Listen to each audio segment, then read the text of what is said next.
নমস্কার বন্ধুরা, কেমন আছেন আপনারা? আশা করছি ভালো আছেন, সুস্থ আছেন। প্রত্যেক দিনের মতো আমি আবারও আপনাদের কাছে নিয়ে চলে এসেছি বেশ কিছু ইউজফুল কিচেন টিপস। আর এই টিপসগুলো আপনারা যদি ফলো করেন, নিজেদের জন্য কিছুটা হলেও সময় বাঁচিয়ে নিতে পারবেন, সংসার খরচও অনেকটাই কমিয়ে নিতে পারবেন। তেমনই কিছু ছোট ছোট ইউজফুল টিপস আমি আপনাদের কাছে শেয়ার করব। চলুন দেখে নেওয়া যাক আজকের প্রথম টিপসটা।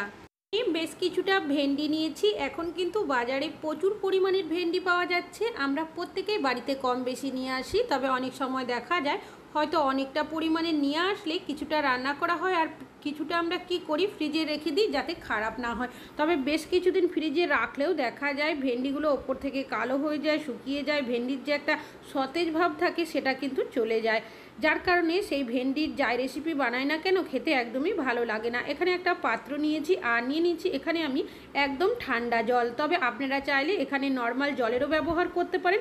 তারপর বেশ কিছুটা বরফের টুকরো এখানে দিয়ে দিতে পারেন। আমার কাছে যেহেতু বরফ ছিল না, আমি ঠান্ডা জলেই দিয়ে দিয়েছি এখানে বেশ কিছুটা। এবার যে ভেন্ডিগুলো সাইডে রেখেছিলাম সেগুলো এর মধ্যে দিয়ে দিয়েছি। এইভাবে করেই আপনারা রেখে দেবেন 5 থেকে 10 মিনিটের জন্য। আমি ফিরে আসছি 5 মিনিট পর। দেখতেই পাচ্ছেন বন্ধুরা, এখন কিন্তু 5 মিনিট হয়ে গেছে। আর ঠান্ডা জলের মধ্যে 5 মিনিট রাখার কারণে ভেন্ডিগুলো কতটা সতেজ হয়েছে আপনারা নিজেরা দেখেই বুঝতে পারছেন। এইভাবে কিন্তু শুকিয়ে যাওয়া ভেন্ডিও অনেকটাই সতেজ হয়ে যাবে। তবে আপনারা চাইলে 10 মিনিটও কিন্তু রাখতে পারেন। আমি এখান থেকে ভেন্ডিগুলো তুলে নিচ্ছি। এবার আপনারা কিন্তু এই ভেন্ডি দিয়ে যে কোনো রেসিপি বানান না কেন দেখবেন খেতে কিন্তু খারাপ লাগবে না। আশা করছি এই টিপসটিও কাজে আসবে। ভালো লাগলে লাইক করবেন। এখন চলে যাচ্ছি পরবর্তী টিপসে। আমি এখানে নিয়েছি বেশ কিছুটা সর্ষে। আমরা এমন কিছু কিছু রান্নাবান্না করে থাকি যেগুলোতে দেখবেন সর্ষে পেস্টের ব্যবহার করি। তবে যে রান্নাতে ব্যবহার করি অনেক সময় দেখা যায় সেই রান্নাটা কিন্তু তেতো হয়ে যায় সর্ষের পেস্ট ব্যবহার করার কারণে। তবে আপনারা যখনই রান্নাতে সর্ষের পেস্ট ব্যবহার করবেন, কিভাবে ব্যবহার করলে সেই রান্নাটা তেতো হবে না। আমি পরিমাণ মতো দিয়েছি এখানে রসুন, আদা, কাঁচা লঙ্কা আর দিয়ে দিচ্ছি একদম সামান্য পরিমাণের লবণ। আপনারা যখনই সর্ষের পেস্ট কোনো রান্নাতে ব্যবহার করবেন অবশ্যই সামান্য পরিমাণের লবণ দিয়ে পেস্ট করবেন। তাহলে দেখবেন সর্ষের পেস্ট ব্যবহার করার কারণে যে একটা তেতো ভাব আসে সেটা কিন্তু আর কখনোই আসবে না, যে রান্নাতে আপনারা ব্যবহার করেন না কেন। আশা করছি আপনাদের এই টিপসটিও কাজে আসবে। ভালো লাগলে লাইক করবেন। এখন চলে যাচ্ছি পরবর্তী। আমি এখানে নিয়েছি একটা ফুল ঝাড়ু। ঘর ঝাড়ু দেওয়ার জন্য আমরা কিন্তু প্রত্যেকেই এই ধরনের ফুল ঝাড়ুর ব্যবহার কম বেশি করে থাকি, যাতে করে ঘরটা আমাদের পরিষ্কার পরিচ্ছন্ন থাকে। তবে আপনারা কি কখনো ডবল টেপের টুকরো লাগিয়ে দেখেছেন ফুল ঝাড়ুর মধ্যে? কি হতে পারে, কেনই বা ডবল টেপের টুকরো লাগাবেন? কাগজের মতো যে অংশগুলো রয়েছে সেগুলো প্রথমে এখান থেকে আমি তুলে নিচ্ছি। আমরা যখন এই ধরনের ফুল ঝাড়ু দিয়ে ঘর ঝাড়ু দিই নর্মালভাবে, সেক্ষেত্রে খুব ভালোভাবে কিন্তু আমাদের ঘরটা পরিষ্কার হয়ে যায়। তবে অনেক সময় দেখবেন আমরা যখন ঘরের মধ্যে চুল ছাড়িয়ে থাকি, পাখা চললে দেখা যায় আমাদের ফ্রিজের তলার সাইডে, আলমারির তলার সাইডে বা বক্স খাটের তলার সাইডে ঢুকে যায়, যেটা কিনা সহজে আমরা পরিষ্কার করতে পারি না। এইভাবে যদি পরিষ্কার করিও সেক্ষেত্রে নোংরাগুলো পরিষ্কার হয়ে গেলেও চুল বা সুতোর টুকরো থাকলে সেগুলো সহজে পরিষ্কার হতে চায় না। তাছাড়াও ঝাড়ুর মধ্যে যদি আটকে যায় সহজে আমরা বেরও করতে পারি না। এইভাবে যদি আপনারা ডবল টেপের টুকরো আটকে দেন তাহলে দেখবেন যদি সুতো, চুল বা অন্যান্য টুকরো কোনো জিনিস থাকে সেটা সহজে টেপের মধ্যে আটকে যাবে। তারপর সেখান থেকে আপনারা তুলে কিন্তু ফেলে দিতে পারেন। ঝাড়ুটা নোংরা হবে না, পরিষ্কার থাকবে। আশা করছি টিপসটা কাজে আসবে। ভালো লাগলে লাইক করবেন। এখন চলে যাচ্ছি পরবর্তী টিপসে। কিছুটা আলু সেদ্ধ করে নিয়েছি। গরম আলুর খোসা ছাড়াতে প্রত্যেকেরই কিন্তু অনেকটাই সমস্যা হয়। কাজের তাড়াহুড়ো থাকলে বা কোথাও যাওয়ার থাকলে বা টিফিন করার থাকলে অনেক সময় দেখা যায় হাতে সময় থাকে না। হাত দিয়ে যদি খোসা ছাড়াতে যায় সেক্ষেত্রে হাতে গরম লেগে যায়, হাত পুড়ে যায়। এই ধরনের সমস্যা যদি আপনাদের সাথে হয়ে থাকে সেক্ষেত্রে একটা কাজ করে নিতে পারেন।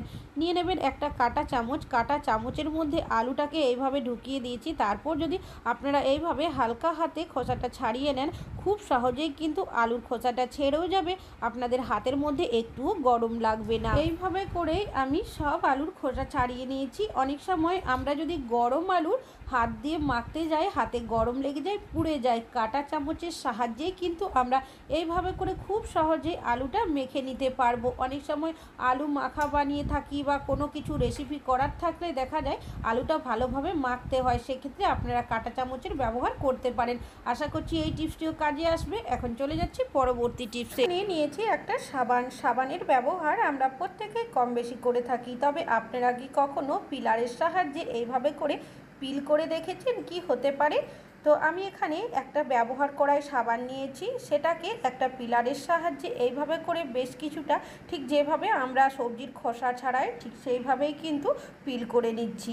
এবার নিয়ে নিয়েছি এখানে একটা ছোট্ট বক্স, আপনারা যে কোনো কৌটোরও ব্যবহার করতে পারেন। সাবানের যে টুকরোগুলো রয়েছে এর মধ্যে ভরে নিচ্ছি। এই সাবানের টুকরোগুলো আপনারা কোথায় কি কাজে ব্যবহার করবেন চলুন দেখে নেওয়া যাক।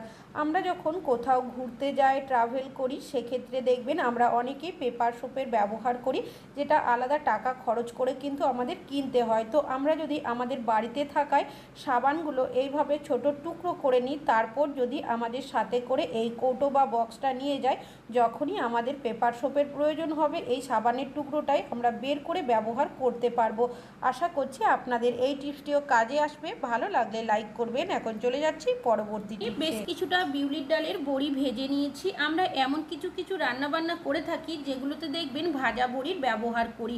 বিশেষ করে দেখবেন শুকনো জাতীয় সবজি, ঘন্ট, চচ্চড়ি, এগুলোতে দেখবেন বড়িগুলো যদি আমরা আগে দিয়ে দিই সেক্ষেত্রে রান্নাটা খেতেও কিন্তু এতটাও ভালো লাগে না। তবে যখনই আপনারা ভাজা বড়ি ব্যবহার করবেন কোনো শুকনো জাতীয় সবজির মধ্যে, ঘন্ট হতে পারে, চচ্চড়ি হতে পারে, সেক্ষেত্রে রান্নাটা যখন হয়ে যাবে সবার শেষে কিন্তু আপনারা বড়িগুলো একটু হাত দিয়ে এইভাবে ছোট ছোট করে নেওয়ার পর দিয়ে দেবেন। তারপর কিছুক্ষণ নাড়াচাড়া করে নামিয়ে দেবেন।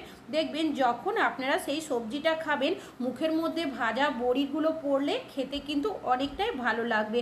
আশা করছি টিপসটা কাজে আসবে। ভালো লাগলে লাইক করবেন। এখন চলে যাচ্ছি পরবর্তী টিপস। আমি এখানে নিয়েছি একটা পাত্র।